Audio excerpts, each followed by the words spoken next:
In this presentation, we deal with Darwin's arrival in Sydney and his initial impressions. Here we have the first Australian entry in Darwin's Beagle Diary. The lines around the word early are a markup that was inserted when the diary was being prepared as the text for the Journal of Researchers. So here we have 1836, January the 12th. Early in the morning, a light air carried us towards the entrance of Port Jackson. Here we have the first Australian sketch by Conrad Martins entitled Entrance to Port Jackson, dated 17th of April 1835, the day Martins arrived in Sydney. Sketched just 9 months before Darwin arrived, it shows exactly what Darwin saw as the Beagle approached the entrance to Sydney Harbour.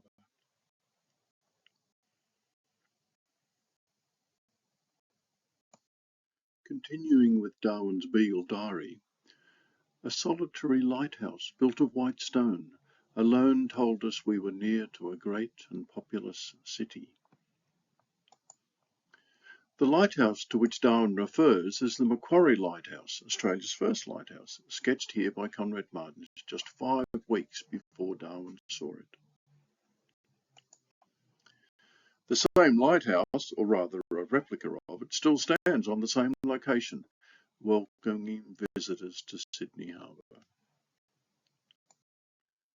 As you can see, we have now reverted to using a TypeScript version of Darwin's diary, which is far less cumbersome for these slides and far easier to read. Having entered the harbour, it was a fine, spacious appearance. This is a Conrad Martins painting of the view of Sydney Harbour looking west from Macquarie Lighthouse at around the time of Darwin's visit.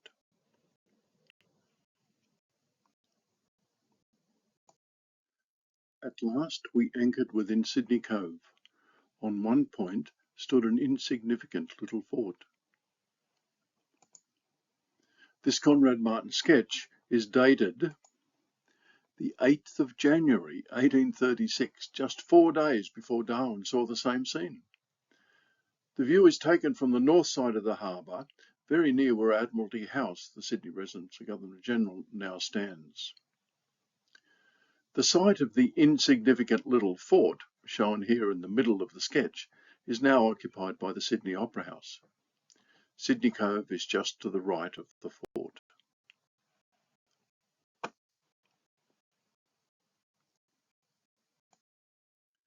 And here is the Conrad Martins painting, dated 1836, of that same scene, painted from the sketch we have just seen.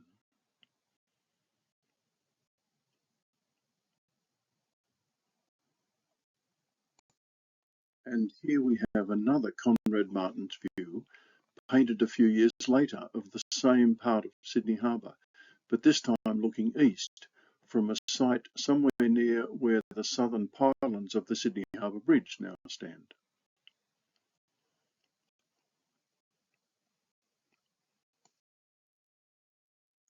At last we anchored within Sydney Cove. And here we have a Conrad Martins sketch of HMS Beagle in Sydney Cove. As it happens, this one is dated 1839. How could Martins have sketched the Beagle 3 years after its visit?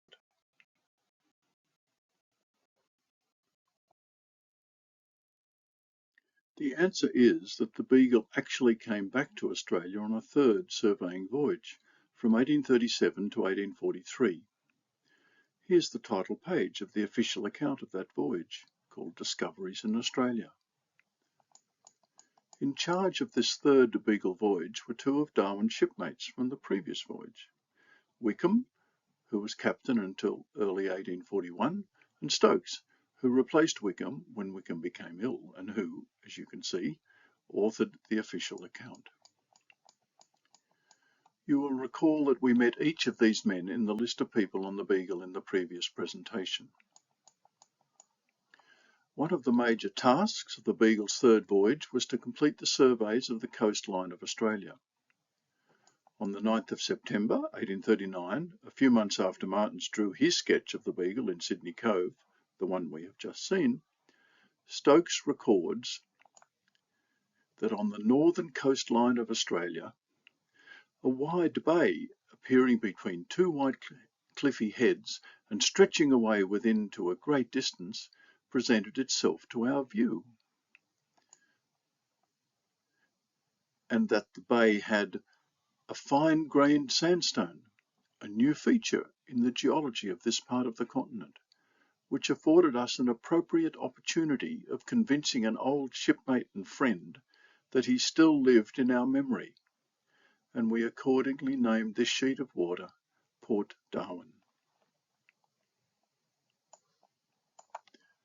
And here's Port Darwin on the map of that voyage. The settlement that was established on that bay was first known as Palmerston, but its name was changed in 1911 to Darwin. So that is how the city of Darwin got its name. Charles Darwin never went there, but as we have seen, a couple of his former shipmates did go there and named the port after him. Now is a good time to mention the chronometer readings relating to Sydney because, as you can see at the bottom of this slide, the point of reference is Fort Macquarie, just seen in the Martin sketch and paintings. This slide shows a really interesting data set. First, you can see that of the 22 chronometers that started the voyage, only 15 are still working by the time the Beagle reaches Sydney. This attrition may not be surprising, especially when we realise that you only have to forget to wind a chronometer once for it to be completely useless for the rest of the voyage.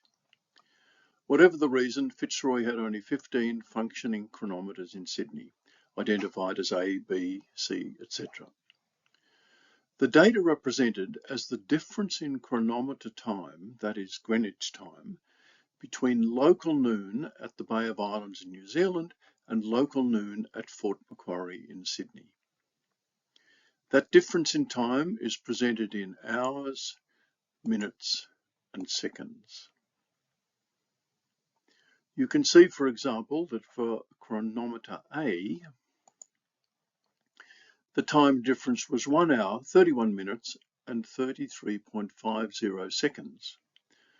And for chronometer B, it was 1 hour, 31 minutes, 27.63 seconds. The dotted lines for B and the other chronometers indicate that the difference in terms of hours and minutes was the same as for chronometer A, namely 1 hour and 31 minutes. The chronometers differed only in the seconds column. How, I hear you asking, was Fitzroy able to measure seconds to 2 decimal places? The answer is that each chronometer estimate is actually based on the average of 7 times recorded at specified sextant angles as the sun approaches its zenith, and these are called morning times, and the corresponding 7 times recorded as the sun descends through those same sextant angles, and they're called afternoon times. So Fitzroy was able to express noon time to 2 decimal places of seconds by averaging a set of times that would have been recorded in whole seconds. Intriguingly, Fitzroy presents 2 sets of data. The first is for all 15 chronometers, giving a mean of 1 hour, 31 minutes and 31.00 seconds. The second set is for the 10 of those 15 that Fitzroy regarded as being most reliable, with a mean of 1 hour, 31 minutes and 31.46 seconds. Fitzroy's preferred estimate is from the 10 most reliable chronometers, for which the 31.46 has been rounded to 31.5 seconds.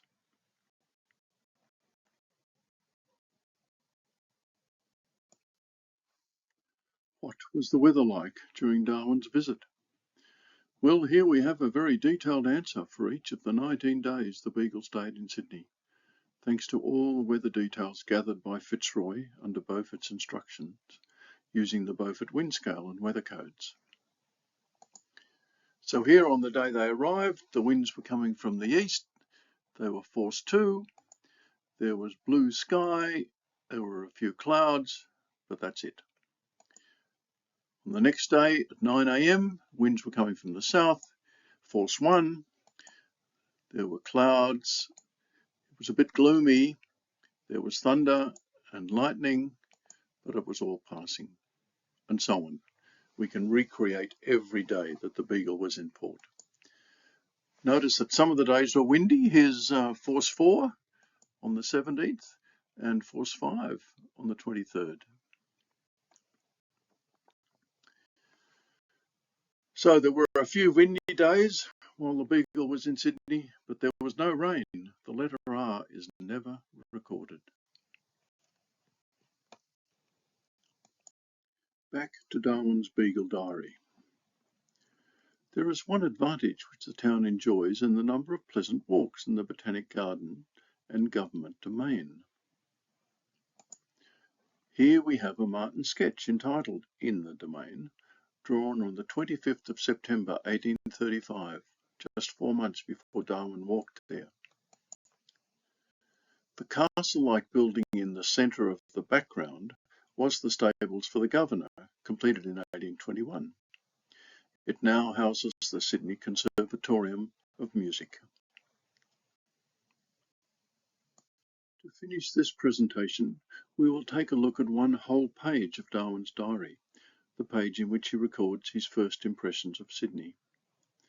As we have seen, it is dated the 12th of January, the day the Beagle arrived. Given some of the comments, it was probably written a couple of days later, after he had had a bit of a look at Sydney. The first highlighted quote contains text we have already encountered, but notice the elaborate P at the start of the sentence, this being a markup for a new paragraph in the published Journal of Researchers. Note also that this line, now highlighted, has been deleted in preparation for the Journal of Researchers. We actually used it in the label of the sketch and painting that showed the, quote, insignificant little fort, unquote, which is now the site of the Opera House. Darwin goes on to write, in the evening I walked through the town and returned full of admiration at the whole scene. It is a most magnificent testimony of the power of the British nation. Continuing with Darwin's original wording.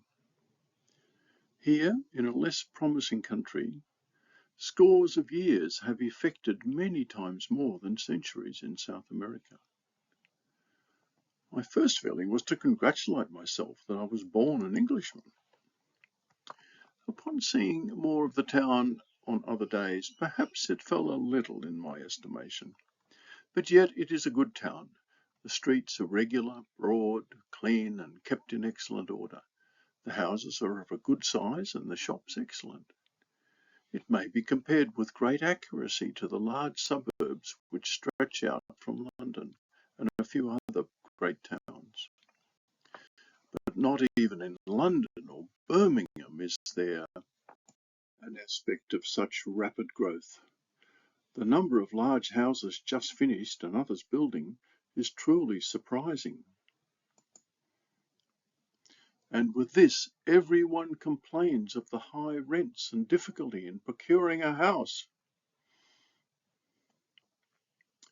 On that very contemporary note, we will leave Darwin to wander around Sydney for a couple of days. 4 days after arriving, he sets out on a trip to Bathurst, the subject of our next presentation.